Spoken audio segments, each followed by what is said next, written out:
Definitely important in language learning because to be patient with yourself, to be kind to yourself. Exactly. Because the process, like it's a process regardless. Every mistake is an opportunity to learn. There you go. Because I have one friend who said that once he pronounced avocado, and he never forgot it because he was so embarrassed. And I'm like, and what? Did you stop saying avocado, or did you learn how to pronounce it? Exactly. Well, even with English words, if it's a word that I don't use very often in my life, and I've only ever seen it written down, sometimes I'll say it and it's completely wrong. And then I get a complex, I'm worried to say that word forever, and I just completely avoid it. You have to try. Yeah, exactly. And like a lot of times, I don't know, not everyone will correct you either. They would just let you say, true. I don't know, there's a famous one with chameleon, all these words beginning with CH, character, chameleon, not knowing that it's not pronounced character and chameleon. Where I'm from in Manchester begins with CH, Chorlton.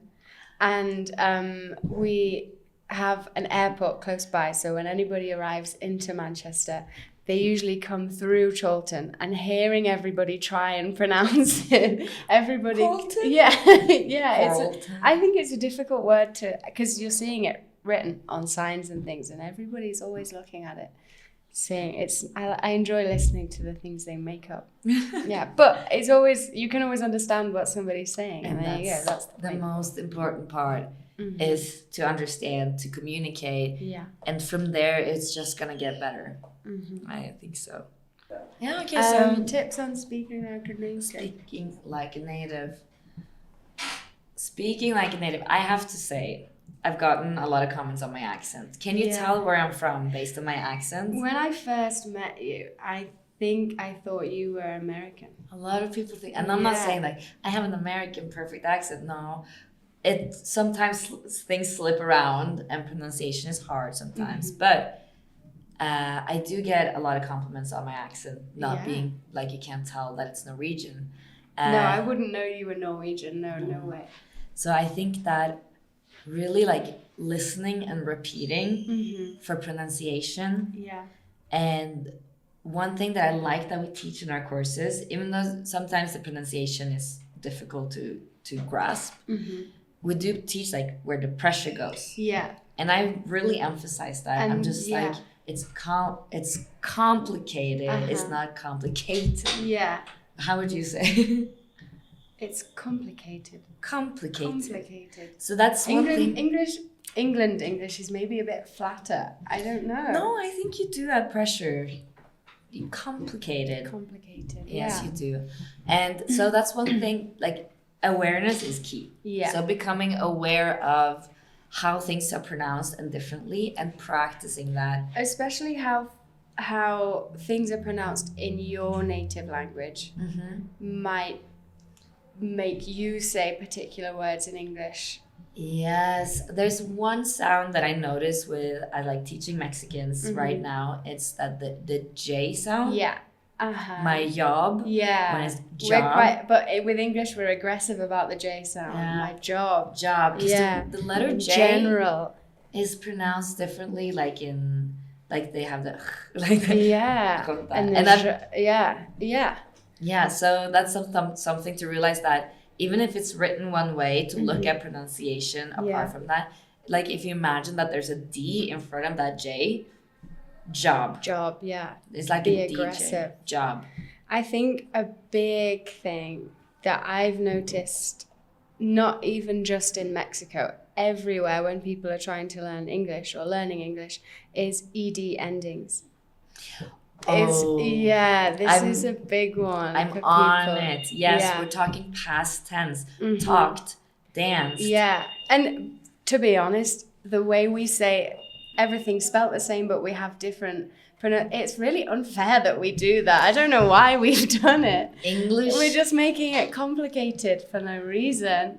Yes, but English writing and reading, like. Yeah, it's a big one, I think. Yes, and if you master that, you sound like a native, I think. I think so too. Like to be aware that it's not talked yesterday, walked. It's walked talked. Yeah. And I have a good rule, or I'm trying to implement this in all of my classes. I love it. Tell me. It's Ted is dead. And Ted is dead is to have a rule where which words do I pronounce the T-E-D ending? Interested. Ted, you pronounce. You don't say interested. Yeah. Or dead. So divided. You don't just say divide. Divided. Yeah. You pronounce that E.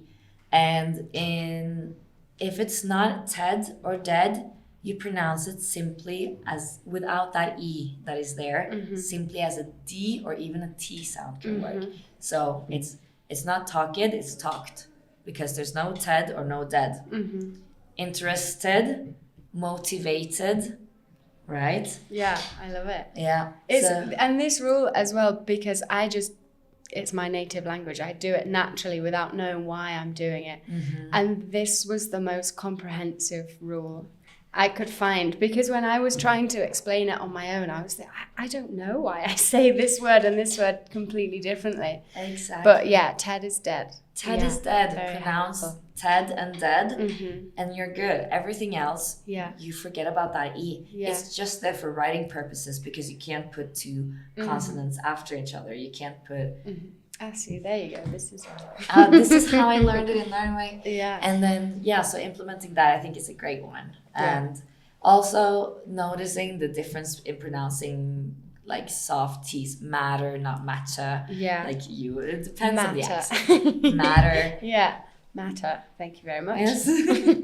We'll agree to disagree on that word, but the pronunciation. Yeah. And also, I think it's kind of fun. Sometimes with my students, I'll say, what accent would you like to have? And we'll give you that one. It's the same thing. It's making a whole new persona for yourself when you're speaking a new language. You can choose. It's fun. In Norway, we could choose because there's English spelling and there's American spelling for certain word. Like the word color, you spell it with a U there. Yeah. And no, American. She is American. She's not. You've been lying the whole time. You don't speak all these languages.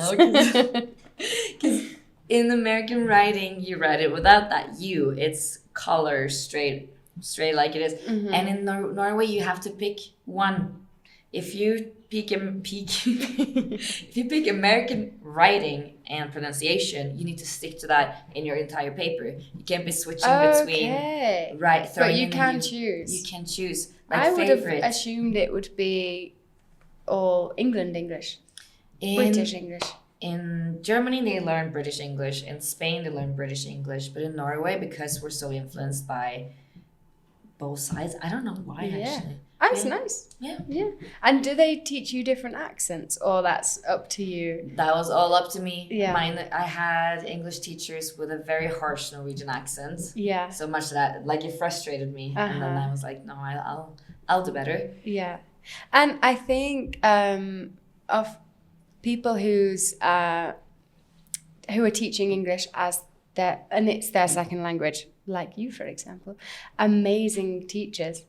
But sometimes for example, if I'm listening to somebody speaking Spanish, I find it easier when it's an English person speaking Spanish to understand them. Sometimes that accent helps. It does. So if you want to sound like a native, I think you need to listen to natives or people who sound like natives. Yes, definitely. Yeah. Listen and notice. Be aware of those little pronunciations. Yeah. Where the emphasis, the stress of the word goes.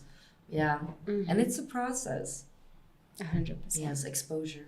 Yes, definitely. So thank you so much for listening to and watching our podcast, Dos Quieres en Mexico. Yeah. This was our first episode, and yes, like we said, please leave some comments if there are any topics you want us to touch upon. Any questions? Any tips? We'd love to answer. Yeah. So thank you so much, and goodbye. Bye. En IMAC Inglés Total tenemos cursos de inglés presenciales y en línea. Llámanos al 33 36 14 14 14 o déjanos tus datos en este WhatsApp y te damos información de becas y promociones. O visita imacinglestotal.com.